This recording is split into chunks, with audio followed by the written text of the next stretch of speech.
Sunday Sundarakanda రచన Shri సుందరదాసు MS Ramarao గారు. ట్రాక్పై గానం గానకళారత్న శ్రీ వెంపటి సత్యనారాయణ తెనాలి. వ్యాఖ్యానం విశ్లేషణ సహజ కవి డాక్టర్ అయినాల మల్లేశ్వరరావు తెనాలి.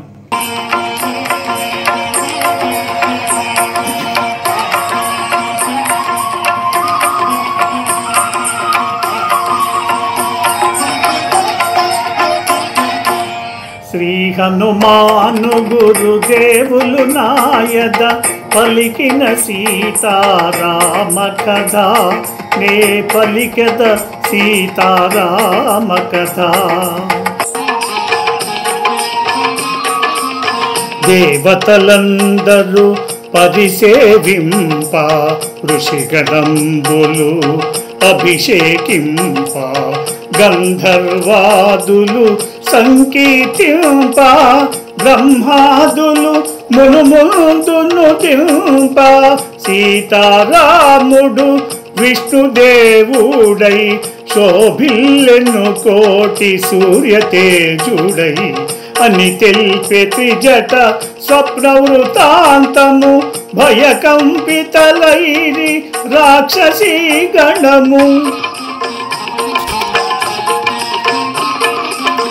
తైలమలదుకొని రావణాసురుడు పూనె త్రాగుచు అగుపించినాడు, కాలాంబరమును ధరించినాడు, కరవీరమాల దాల్చినాడు, పుష్పకమందుండి నేలబడినాడు, కడకొక స్త్రీచే ఈడ్వబడినాడు అని తెల్పే త్రిజట స్వప్న వృతాంతము, భయకంపితలైరి రాక్షసీ గణము.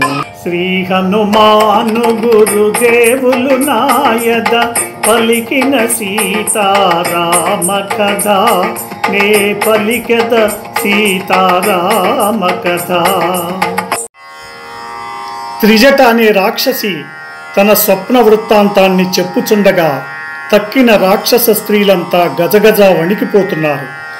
తనకు వచ్చిన కల గురించి ఇంకా చెప్పుచున్నది త్రిజట.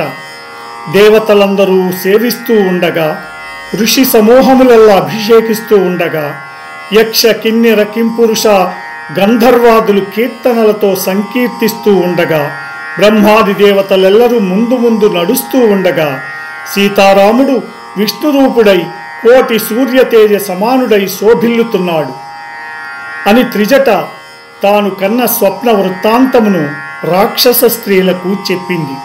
రాక్షస స్త్రీలంతా అది విని భయకంపితులయ్యారు. స్వప్నాన్ని చెప్పటం కొనసాగిస్తూ ఉంది త్రిజట. ఒంటి నిండా తైలం పూసుకున్న రావణాసురుడు నూనె త్రాగుచూ కనిపించాడు. నల్లని వస్త్రములు ధరించి ఉన్నాడు. కరవాలం లాంటి ఖడ్గాన్ని ధరించి ఉన్నాడు. పుష్పక విమానం నుండి అమాంతంగా నేల మీద పడ్డాడు. చివరకు ఒక స్త్రీ తనను ఈడ్చుకు వెళుతూ ఉంది అని త్రిజట తనకు వచ్చిన కలను గురించి రాక్షస స్త్రీలకు చెబుతూ ఉంది. అది విన్న రాక్షస స్త్రీలంతా భయాందోళనలతో వణికిపోసాగారు. ఈ ప్రోగ్రాంపై మీ యొక్క అభిప్రాయాన్ని లైక్ చేసి కామెంట్ రూపంలో తెలియజేయండి.